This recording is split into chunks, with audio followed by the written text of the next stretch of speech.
اور دیکھی تو حیران ہوئے کہ فرمانے لگے اس بستی کے لوگ زندہ کیسے ہوں گے دوبارہ؟ تعجب کیا تو اللہ تبارک و تعالیٰ نے اس حقیقت سے پردہ اٹھانے کے لیے اور یہ حقیقت ان پر آشکار کرنے کے لیے ان پر موت وارد کر دی۔ 100 سال تک ناظرین کرام وہ اسی طرح سے حالت موت میں رہے، اور 100 سال کے بعد پھر زندہ کیا۔ پوچھا کہ اے عزیر کتنی دیر تم سوئے رہے، کتنی دیر ہوئی تم مرے ہوئے تھے؟ تو آپ نے کہا کہ بس ایک دن یا دن کا کچھ حصہ۔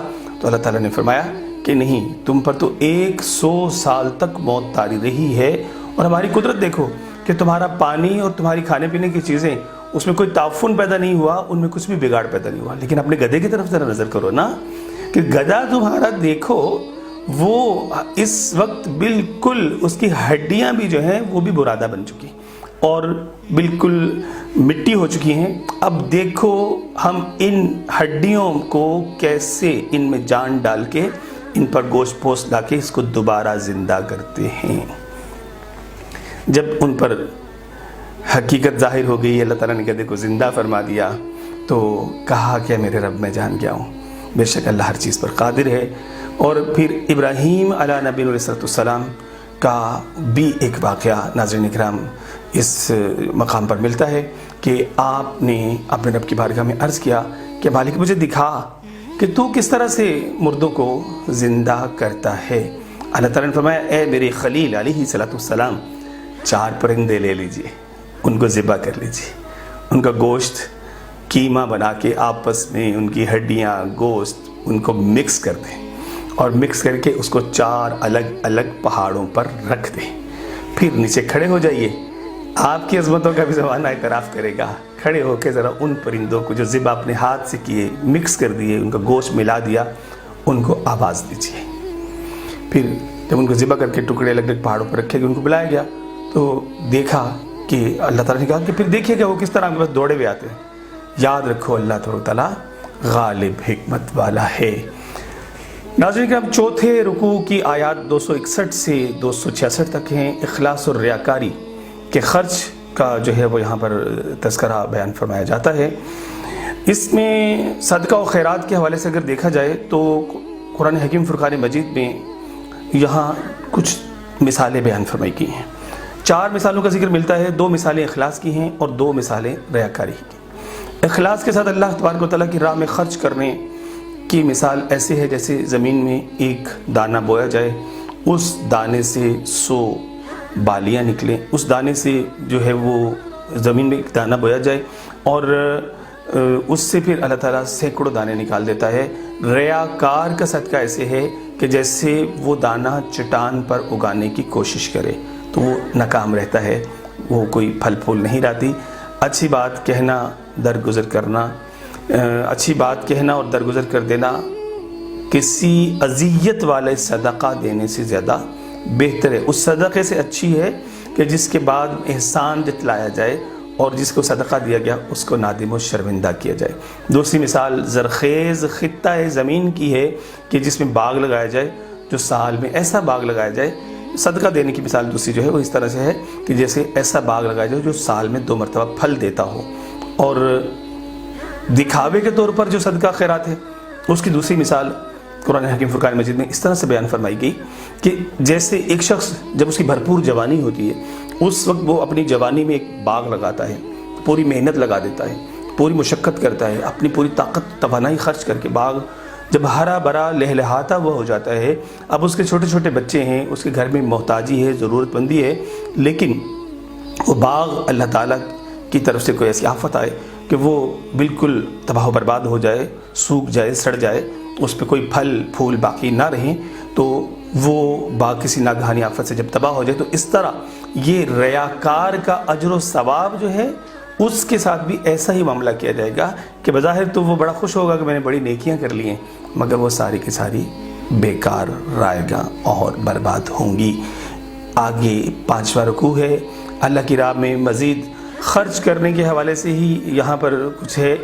دوسرا اس میں ایمان والوں کو اپنی تجارت اور زمین میں جو وہ اپنے اناج وغیرہ بوتے ہیں اس میں سے خرچ کرنے کا اللہ کی بارگاہ میں حکم دیا گیا. ایمان والوں اپنی پاکیزہ کمائیوں میں سے اور اس میں سے جو کہ ہم نے تمہارے لیے زمین سے نکالا ہے اللہ کی راہ میں خرچ کیا کرو. اس سے مراد عشر ہو سکتا ہے جو زمین کے اجناس پر دیا جاتا ہے. اس میں سے گندا جو ناپاک مال ہے اس کو اللہ کی راہ میں خرچ کرنے کا ارادہ مت کرو کہ اور نہ ہی کوئی ایسی چیز کہ جس کو تم خود اپنے لیے پسند نہیں کرتے اسے اللہ کی راہ میں خرچ کرنے کے بارے میں سوچو. ایسا تمہارے لیے بہتر نہیں ہے. اللہ تعالیٰ گھٹیا بیکار چیزیں جب تم اپنے لیے پسند نہیں کرتے تو تمہیں کیا ہوا ہے کہ تم اللہ کے نام پہ دیتے ہو؟ ایسا نہیں کرنا، بلکہ اللہ کی راہ میں وہ مال دو جو تمہیں پسند ہے، جو تمہیں اچھا لگتا ہے، وہ اللہ کی راہ میں خرچ کرو. ناظرین گرامی، اگر یہاں کچھ راہ خدا میں خرچ کرنے کی نصیحتیں کرنے کے ساتھ ساتھ اللہ تعالیٰ نے فرمایا کہ جو میرے پیغمبر ہوتے ہیں ان کی ذمہ داری یہ ہوتی ہے کہ وہ ہدایت کی طرف بلاتے ہیں، ہدایت کی راہ دکھاتے ہیں، مگر ہدایت دینا یہ اللہ تبارک و تعالیٰ کا کام ہے. پیغمبر کا کام راہ دکھانا ہے. لوگ ہدایت قبول کر لیں تو ان کا اپنا فائدہ ہے، اور اگر اپنی روش کو ترک نہ کریں تو پھر ان کا اپنا نقصان ہے. اس میں نبی علیہ السلام کا کوئی نقصان نہیں ہے. اے اللہ کے بندو، اپنے مال ناداروں پر خرچ کرو. بار بار ان آیات میں ناظرین، خاص طور پہ تیسرے پارے میں راہ خدا میں سورۃ البقرہ کی ان آیات میں خرچ کرنے کی بہت زیادہ ترغیب دلائی گئی ہے. اور وہ خرچ کرنا دراصل انسان کر تو بظاہر وہ کسی دوسرے پر رہا ہوتا ہے، لیکن حقیقت حال یہ ہے کہ وہ اپنے اوپر خرچ کر رہا ہوتا ہے، کیونکہ یہی وہ خرچ ہے جو کل بروز قیامت اس کے نامہ اعمال میں نیکیوں کی صورت میں اس کو نصیب ہو جائے گا. 274 نمبر سے 281 نمبر آیت ناظرین کرام، یہ رکوع ہمارا شروع ہو جاتا ہے چھٹا، اور اس میں سود کی حرمت کا بیان فرمایا گیا ہے. سود خور کا انجام کیا ہوگا اس کے بارے میں تذکرہ کیا گیا ہے. اس میں سود کے حوالے سے اگر بات کی جائے تو اللہ تبارک و تعالیٰ نے صدقہ کے فضائل وغیرہ بیان کرنے کے بعد معان اور متصل جب اس بات کا ذکر کیا تو اس میں آپ دیکھیے کہ صدقہ میں احسان، پاکیزگی اور تعاون کا جذبہ ہوتا ہے. ریاکاری میں بخل، گندگی اور خود غرضی پوشیدہ ہوتی ہے. صدقہ میں دیا گیا مال جو ہے اگر دیکھا جائے تو وہ جب ہم دے دیتے ہیں تو اس کو واپس لینے کی نیت نہیں ہوتی. لیکن ایک بہت بڑا فرق ہے کہ سود کا جب مال کسی کو دیا جاتا ہے تو نہ صرف مال بلکہ اس کو بڑھا کر واپس لینے کی نیت اور غرض ہوتی ہے. صدقہ کرنے والے کے لیے اللہ کی محبت کا اعلان اور اللہ تبارک و تعالیٰ کی بارگاہ سے مغفرت کا دعویٰ کا وعدہ ہے. اور جب سود خور جو ہے اس کے بارے میں انہی آیات بینات جو اس وقت میرے پیش نظر 274 سے 281 اگر ہم دیکھتے ہیں تو اللہ تعالیٰ کا واضح اس کے لیے اعلان جنگ ہے کہ وہ اللہ تبارک و تعالیٰ سے ڈائریکٹ جھگڑا کرتا ہے، لڑائی کرتا ہے. سود کا نفسیاتی، اخلاقی، معاشرتی، مالی ہر اعتبار سے نقصان ہی نقصان ہے، جبکہ صدقہ کا ہر اعتبار سے دنیاوی، اخروی، معاشرتی، اخلاقی لوگوں کے نظر میں قدر بڑھتی ہے، عزت بڑھتی ہے، رب راضی ہو جاتا ہے، مال میں برکت ہو جاتی ہے، مال کی پاکیزگی ہو جاتی ہے. اور ناظرین کرام، سب سے بڑھ کے یہ کہ صدقہ دینا بلاؤں کو ٹال دیتا ہے. پیارے آقا صلی اللہ علیہ وسلم کی طویل اور بے شمار احادیث طیبات اس کے فضائل پر ہمیں ملتی ہیں. اللہ تعالی ہمیں صدقہ و خیرات کرنے والوں میں رکھے. اس کے بعد ناظرین کرام، رکوع شروع ہوتا ہے 7واں، اور اس رکوع کی جو پہلی آیت ہے یہ اپنی کمیت کے اعتبار سے، اپنے حجم کے اعتبار سے یہ قرآن حکیم فرقان مجید کی سب سے بڑی آیت ہے. اچھا، یہاں پر یہ میں وضاحت بھی کرتا چلا جاؤں کہ بہت سے لوگ یہ سمجھتے ہیں کہ شاید آیت الکرسی قرآن حکیم فرقان مجید کی سب سے بڑی آیت ہے. نہیں میرے پیارے بھائی، قرآن حکیم فرقان مجید کی سب سے بڑی آیت یہ آیت مبارکہ سورہ بقرہ کی آیت مبارکہ نمبر 282 جو آیت دین ہے، آیت المدانیہ بھی اس کو کہا گیا ہے، جس میں اللہ تبارک و تعالیٰ نے لین دین کے کچھ احکامات کا بیان فرمایا ہے. لین دین کے ان احکامات میں اگر ہم دیکھتے ہیں تو اللہ تعالیٰ نے سورہ بقرہ میں بہت سے کثیر احکامات بیان فرمائے. آپ پہلے سن چکے ہیں سورہ بقرہ میں نماز کے احکامات بھی ہیں، زکوٰۃ کے بھی ہیں، حج کے بھی ہیں، روزے کے بھی ہیں، جہاد کے بھی ہیں اور صدقہ کے بھی ہیں، سود کے بھی ہیں، طلاق کے بھی ہیں، عدت کے بھی ہیں. متعدد شرعی احکامات بیان اللہ تعالیٰ نے یہاں پر فرمائے ہیں. اسی طرح سے باہمی لین دین کے متعلقہ جو احکامات ہیں اس کا بھی تذکرہ اللہ تعالیٰ نے اس سورہ مبارکہ کے اندر فرمایا ہے. اور آپ دیکھیں تو اس میں لکھت پڑھت کا خاص طور پہ حکم دیا گیا ہے کہ جب کچھ معاہدہ یا معاملہ کرو تو اس کو لکھ لو، اس پر گواہ مقرر کرو، 2 مرد گواہ مقرر کرو یا پھر 1 مرد اور 2 عورتیں گواہ مقرر کرو، اور ان میں سے کوئی بھول جائے تو وہ دوسرے کو یاد دلا دے، اور فرمایا کہ بے شک اللہ تبارک و تعالیٰ تمہارے عملوں کو خوب جاننے والا ہے۔ گروی کے بھی کچھ احکامات انہی آیات بینات کے اندر بیان فرمائے گئے ہیں۔ 284 نمبر سے 286 نمبر اس سورۃ البقرہ کا ناظرین کرام آخری رکوع ہے، آخری آیات ہیں۔ سورہ کا آغاز دین اسلام کی بنیادی تعلیمات سے فرمایا گیا، اور سورہ کا اختتام جو ہے وہ بھی ان تمام امور کے ذکر کے ساتھ ہو رہا ہے۔ اللہ تبارک و تعالیٰ اپنی وحدانیت، اپنی بادشاہی، اپنی جو اس کی بزرگی اور بڑائی ہے اس کی تذکرے کرتے ہوئے ہمیں یہ بیان فرماتا ہے کہ تمہاری کوئی کھلی یا کوئی چھپی ہوئی بات اللہ تبارک و تعالیٰ سے ہرگز مخفی نہیں ہے، اور وہ تم ایک ایک چیز کا تم سے جو ہے وہ حساب لے گا، اور فرمائیں کہ پھر وہ جسے چاہے معاف کر دے، جسے چاہے سزا دے، وہ ہر چیز پر قادر ہے۔ پیارے آقا صلی اللہ علیہ وسلم نے اس میں ایمان والے رسول اللہ صلی اللہ علیہ وسلم اور ایمان والے اپنے رب کی طرف سے آئی ہوئی ہدایت پر ایمان رکھتے ہیں، ان سب کا اللہ پر، فرشتوں پر، آسمانی کتابوں اور رسولوں پر ایمان ہے۔ ایمان والے سب رسولوں کو مانتے ہیں، بعض کو ماننا، بعض کا انکار کرنا یہ ایمان والوں کا شیوا نہیں ہے۔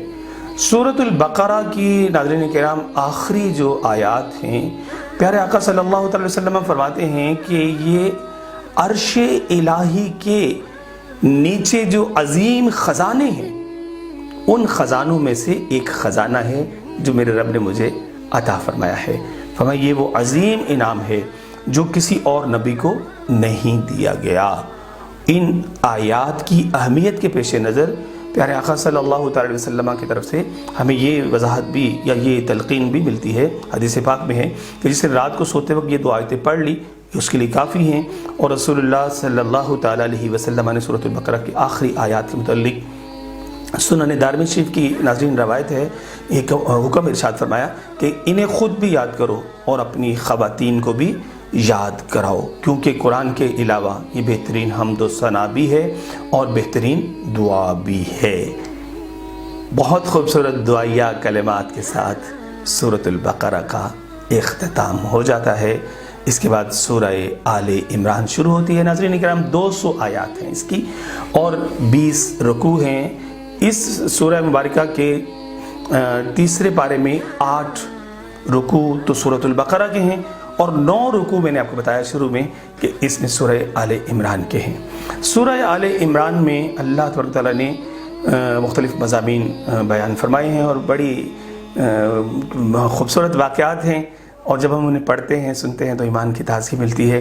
سب سے پہلے تو حضرت عیسیٰ علیہ نبی علیہ السلام کے حوالے سے نجران کے عیسائیوں کا 60 افراد پر مشتمل جو ایک عیسائی ڈیلیگیشن، ایک وفد پیارے آقا صلی اللہ علیہ وسلم کی خدمت میں ملاقات کے لیے آیا تھا، تو انہوں نے حضرت عیسیٰ علیہ نبی علیہ السلام کے مقام و مرتبے کو بڑا بڑھا چڑھا کر پیارے آقا صلی اللہ علیہ وسلم کے سامنے پیش کیا۔ کبھی وہ کہتے وہ اللہ ہیں، کبھی وہ کہتے کہ وہ ابن اللہ یعنی اللہ کے بیٹے ہیں، اور کبھی وہ کہتے کہ وہ مثلث، الوہیت کے مثلث یعنی باپ، بیٹا اور ماں، جو عیسائیوں کا تثلیث کا عقیدہ ہے کہ وہ اللہ تبارک و تعالیٰ، اس کے بعد بیٹا حضرت عیسیٰ علیہ السلام کو مانتے ہیں، اور ان کی ماں جو ہے اس کو بھی خدا مانتے ہیں، کہ یہ 3 مشترکہ خدا ہیں، توحید کا انکار کرتے ہوئے۔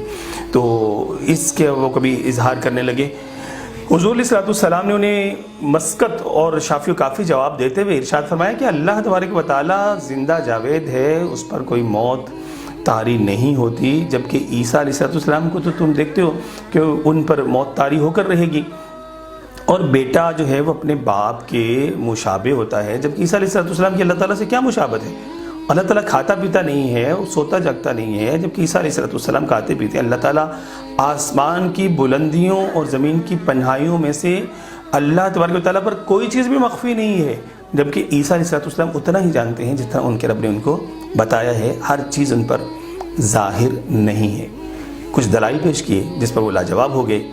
ابتدا میں مطلب یہ جب واقعات یہ سارا سلسلہ جو ہے وہ پیش آیا تو ناظرین کرام یہاں پر پھر جو ہے اللہ تعالیٰ نے آپ علیہ الصلوۃ والسلام کی تائید میں اس ساری گفتگو کو مد نظر رکھتے ہوئے تبیان القرآن کے اندر بڑی وضاحت کے ساتھ موجود ہے کہ اللہ تبارک تعالیٰ نے پھر اس سورہ مبارکہ کو نازل فرمایا۔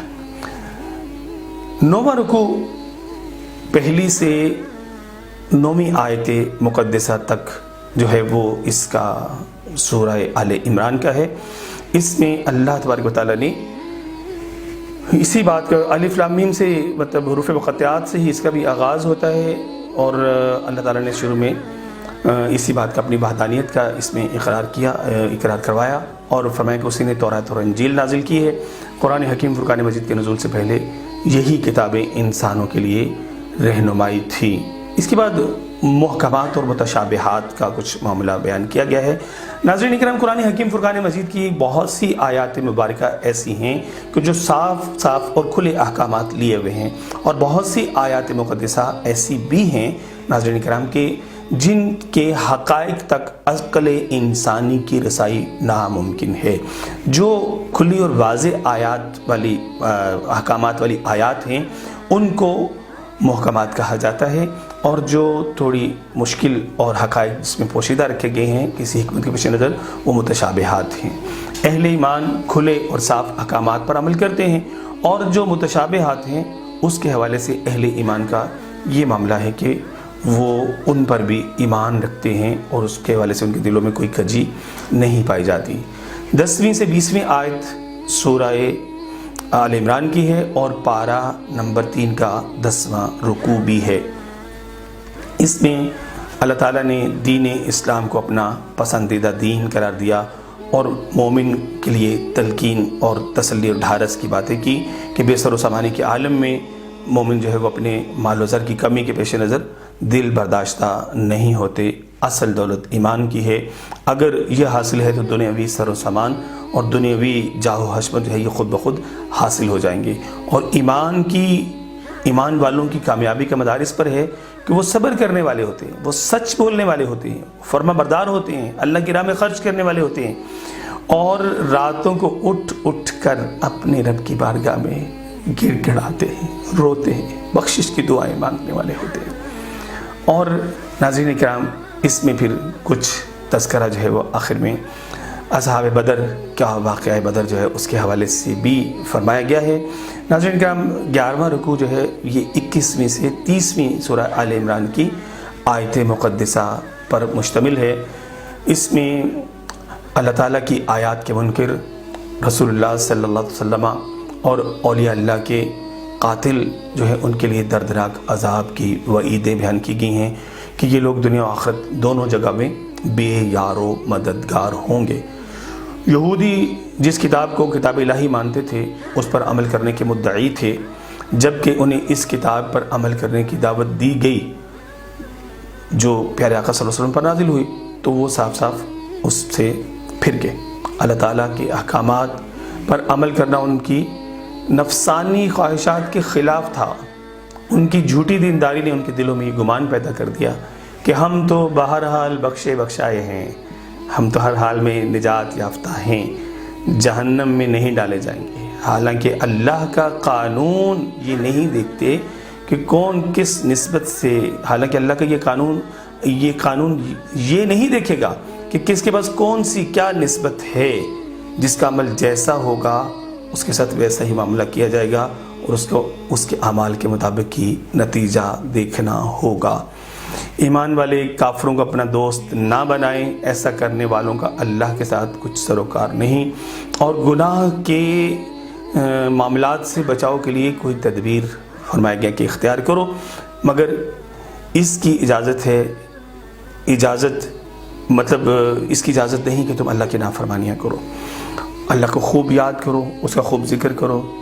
قیامت کا دن جب آئے گا تو یاد رکھو تمہارا ہر چھوٹے سے چھوٹا عمل، ہر چھوٹے سے چھوٹی زندگی، تمہارا ہر اچھا اور برا عمل تمہارے سامنے آ جائے گا، اور دیکھنا کہ آج اگر کچھ غلط قدم اٹھا لیا تو پھر کل اس کا بہت زیادہ پچھتاوا ہوگا۔ اللہ تعالیٰ بہت پہلے آنے والے عذاب سے ڈرا رہا ہے۔ ناظرین کرام، 12واں رکوع 31ویں سے 41ویں آیت مقدسہ کی طرف ہے۔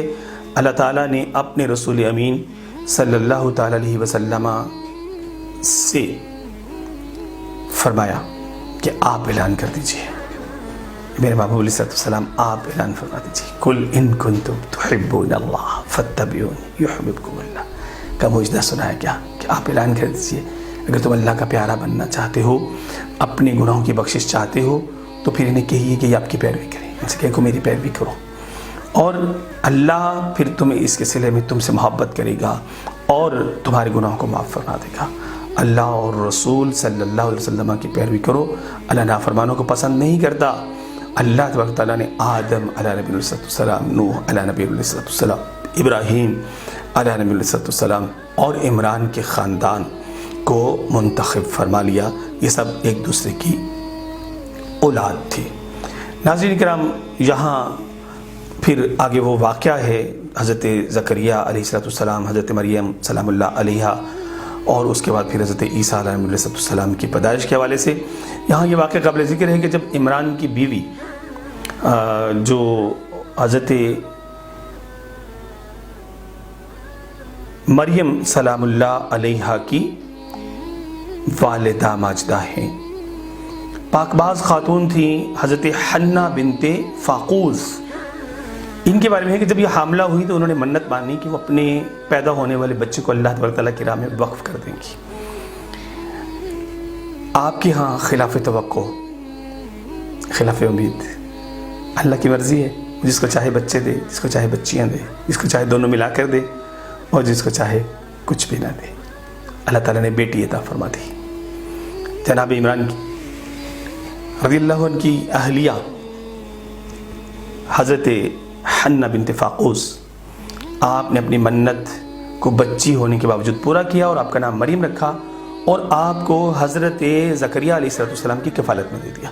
اللہ تعالیٰ نے ناظرین کرام حضرت مریم سلام اللہ علیہا کو اپنی بارگاہ میں قبول فرما لیا اور آپ کے بچپن سے لے کر جوانی تک کے ایام اللہ تبارک و تعالیٰ کی بندگی میں گزرے، حضرت زکریہ علیہ السلام کی کفالت میں رہیں، یہاں تک کہ بارگاہ الہی سے آپ کے لیے بھی کرامت ظاہر ہوئی کہ آپ کے پاس بے موسم کے پھل آپ کے حجرے میں اللہ کی طرف سے آیا کرتے تھے، انعام کی طرف۔ ایک مرتبہ سیدنا زکریہ علیہ السلام جب آپ کے حجرے میں آتے ہیں، جو کہ آپ کے خالو بھی تھے، اور آپ نے دیکھا کہ جب وہ محراب میں حجرے میں داخل ہوتے ہیں تو انہوں نے دیکھا کہ حضرت مریم سلام اللہ علیہا، سیدہ مریم سلام اللہ علیہا جہاں پر عبادت میں مشغول رہتی تھی، وہاں پر بے موسم کے پھل ہیں۔ پوچھا کہ مریم یہ پھل کہاں سے آئے؟ کہا اللہ تبارک و تعالیٰ کی طرف سے آئے ہیں، وہ جس سے چاہتا ہے بے حساب رزق عطا فرماتا ہے۔ یقین تو کر کے دیکھو، صدق ہو، ایمان پختہ ہو، توکل مضبوط ہو، تو پھر اس طرح سے کرم نوازیاں ہوتی ہیں۔ زکریہ علیہ السلام ناظرین کرام اس وقت تک بہت بڑھاپے کی عمر میں پہنچ گئے تھے مگر بے اولاد تھے۔ آپ کی بیوی بانجھ تھی۔ سیدہ مریم سلام اللہ علیہا کے پاس بے موسم کے پھل دیکھ کر حضرت زکریہ علیہ السلام نے بھی رحمت الہی پر اپنی جو ہے وہ نظر جمائی، اور وہاں ہنالک دعا زکریا، اس مقام پر جو اللہ کی ولیہ کا ایک مقام ہے، ان کا ایک حجرہ ہے، ان کی عبادت کی ایک جگہ ہے، وہاں پر اللہ کے نبی علیہ السلام دعا کرتے ہیں اولاد کے لیے کہ اے پروردگار عالم، اے رب تو مجھے ایک بیٹا عطا فرما۔ اللہ تعالیٰ نے زکریا علیہ السلام کی پکار کو سن لیا اور انہیں خوشخبری دی کہ تیرے بڑھاپے اور تیری بیوی کے بانجھ پن کے باوجود تجھے بیٹا ملے گا، جس کا نام تو نے یحییٰ رکھنا ہے۔ حضرت یحییٰ سلام اللہ علیہ السلام کی جو خوشخبری اللہ تعالیٰ نے سنائی اور فرمایا کہ وہ پیغمبر ہوگا اور بہت پارسا ہوگا۔ 42 سے 54 آیتوں مبارکہ 13واں رکوع ناظرین کرام شروع ہو جاتا ہے، اور یہاں سے حضرت مریم سلام اللہ علیہ کے بطن سے اللہ تعالیٰ نے جو حضرت عیسیٰ علیہ نبی علیہ السلام کی پیدائش کا معاملہ فرمایا، وہ سلسلہ کار جو ہے وہ ہوتا ہے۔ حضرت مریم سلام اللہ علیہ، فرشتوں نے کہا ہے مریم، اللہ تعالیٰ نے دنیا بھر کی عورتوں کے مقابلے میں آپ کو منتخب کر لیا ہے، آپ کو جہان بھر کی تمام عورتوں پر فضیلت عطا کی ہے اور پاک باز بنایا ہے۔ خوشخبری ہو کہ تجھے بغیر شوہر کے ایک بیٹا۔ جی تو ناظرین اکرام 13ویں رکوع کی طرف بڑھتے ہیں۔ سورہ آل عمران ہے اور پارہ 3 ہے۔ 13ویں رکوع میں اللہ رب العزت نے حضرت مریم سلام اللہ علیہا کے بطن پرنور سے حضرت عیسیٰ علیہ نبی علیہ السلام کی پیدائش کا تذکرہ فرمایا ہے۔ حضرت سیدنا عیسیٰ علیہ السلام کی معجزاتی ولادت ہے۔ سیدہ مریم سلام اللہ علیہا کا جو ہے وہ واقعہ اس طرح سے ہے کہ بغیر شوہر کے اللہ تعالیٰ نے آپ کو یہ بیٹا عطا فرمایا۔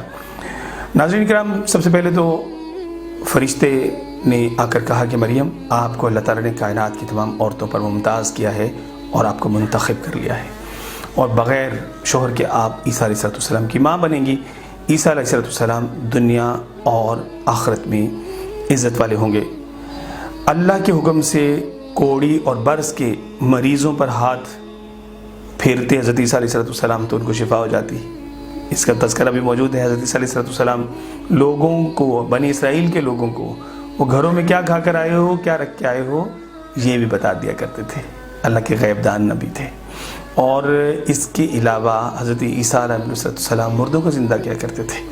حضرت عیسیٰ علیہ السلام کی معجزاتی جو پیدائش تھی اس کی وجہ سے عیسائی مغالطے میں پڑ گئے اور انہوں نے اللہ کا بیٹا قرار دیا۔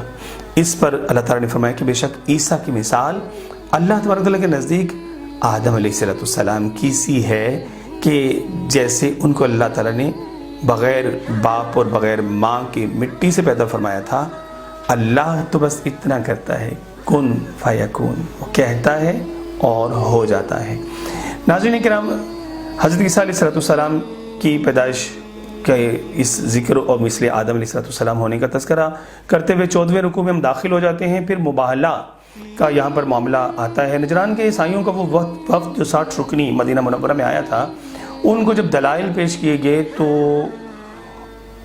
وہ دلائل انہوں نے ماننے سے انکار کیا، تو پیارے آقا صلی اللہ تعالی علیہ وسلم نے پھر ان سے حکم فرمایا، مباہلہ کا جو ہے وہ معاملہ طے پایا کہ اس طرح سے کرو کہ تم بھی اپنے اہل و عیال کو لے کر آ جاؤ اور میں بھی اپنے اہل و عیال کو لے کر آ جاتا ہوں۔ کھلے میدان میں آ جاتے ہیں ایک دوسرے کے لیے، جو حق پر ہے وہ بچ جائے گا اور جو باطل پر ہے وہ تباہ و برباد ہو جائے گا۔ اس کو مباہلہ کہا جاتا ہے، ایک دوسرے کے لیے دعا کریں گے۔ عیسائیوں نے بھی کہہ لیجیے کہ اپنے لوگوں کو بلا لیا۔ پیارے آقا صلی اللہ تعالی علیہ وسلم نے اپنے نفوس قدسی، اپنے اہل بیت اطہار میں سے حضرت علی المرتضیٰ شیر خدا، حضرت فاطمۃ الزہرا سیدۃ النساء اور حضرات حسنین کریمین رضوان اللہ تعالیٰ عنہ کو اپنے ساتھ یا میدان مباہلہ میں پہنچے۔ نجران کے پادریوں نے مباہلے کا چیلنج قبول کرنے سے انکار کر دیا، ڈر گئے اور جزیہ دینے پر تیار ہو گئے۔ جانتے تھے کہ اللہ کے سچے رسول ہیں، ہمارے پلے ککھ نہیں بچے گا، برباد ہو جائیں گے۔ حضور تاجدار مدینہ صلی اللہ تعالی علیہ وسلم نے اس کے بعد عیسائیوں کو مخاطب کر کے ارشاد فرمایا کہ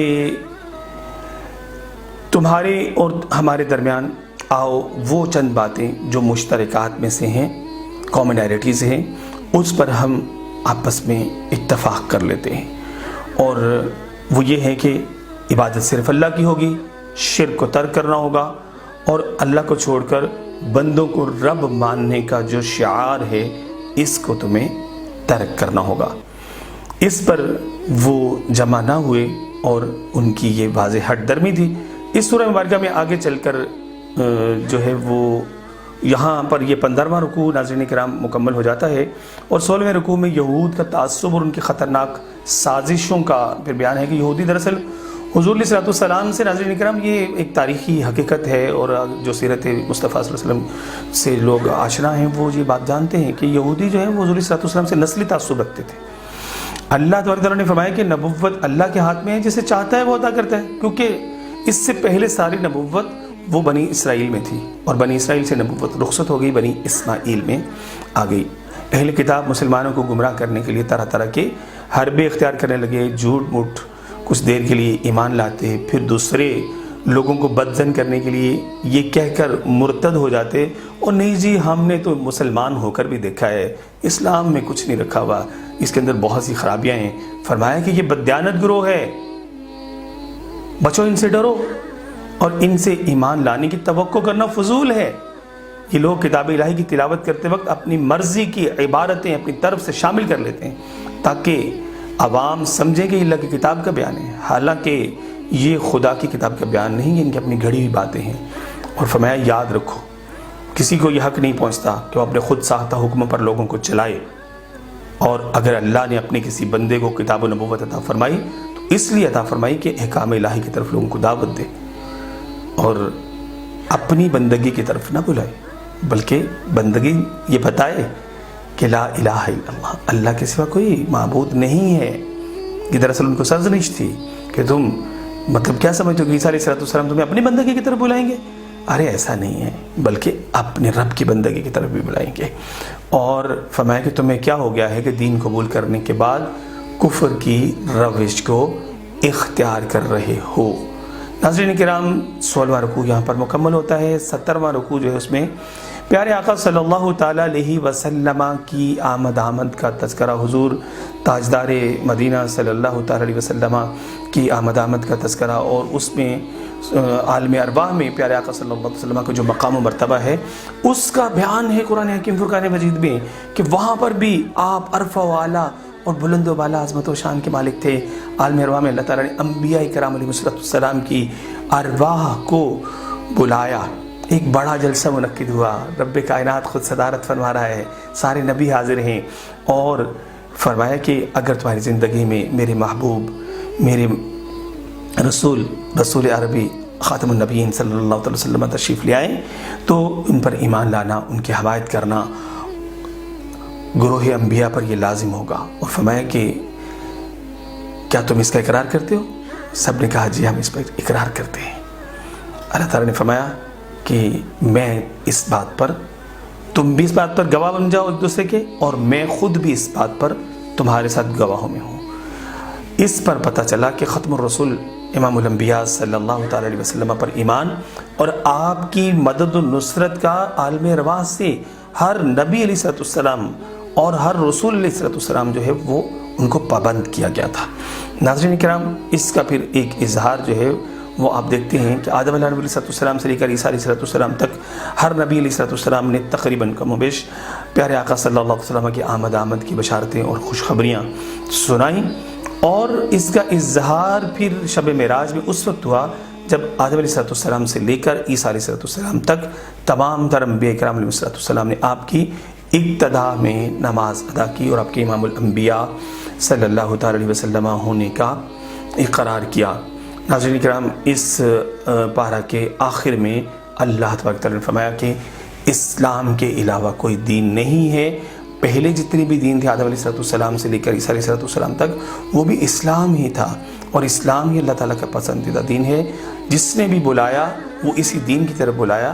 اللہ تعالیٰ نے فرمایا آسمان اور زمین اور اس کے درمیان تمام مخلوقات جو بھی تکوینی نظام قائم ہے وہ سب خوشی یا ناخوشی اس نظام اور اس کی اطاعت کے پابند ہیں جو کہ اللہ نے قائم فرمایا ہے، اور اسلام وہی دین ہے جس کی دعوت حضرت سیدنا ابراہیم، سیدنا اسماعیل، سیدنا اسحاق، سیدنا یعقوب، ان کی اولاد سیدنا موسیٰ، سیدنا عیسیٰ اعلیٰ نبینا علیہم السلام دیتے رہے ہیں، اور اسلام کے سوا کسی دین کو ہرگز تم نے قبول نہیں کرنا ہے۔ اگر کوئی شخص اسلام کے سوا کسی دین میں پناہ تلاش کرتا ہے تو وہ نقصان اور خسارہ اٹھانے والوں میں سے ہو جائے گا۔ قیامت کے دن اگر فرمایا کہ تم زمین بھر، فرمایا کہ اللہ کے نزدیک اسلام کے علاوہ کوئی دین قابل قبول نہیں، اور اللہ کے نزدیک تمام فرشتوں اور تمام انسانوں کے نزدیک کافر جو ہیں وہ ملعون ہیں، ان پر لعنت کی گئی ہے۔ اور آخری باتیں جو ہیں وہ تو بڑی سمجھ میں آنے والی اور جھنجھوڑنے والی ہیں۔ ناظرین کرام، آخری آیت مبارکہ میں بتا دیا گیا کہ اگر تم کل بروز قیامت زمین بھر کر بھی سونا لے کر آؤ اور یہ چاہو کہ وہ فدیہ دے کے تمہاری جہنم کی آگ سے جان چھٹ جائے اور تمہیں چھٹکارا مل جائے، تو جہنم کی آگ سے اب تمہیں کوئی چیز بچانے والی نہیں ہے۔ پناہ ملے گی تو اسلام کے دامن میں ملے گی۔ اللہ تعالی ہمیں دامن اسلام میں پناہ لینے کی توفیق عطا فرمائے۔ تیسرا پارہ یہاں پر مکمل ہوا بتوفیق اللہ تعالی۔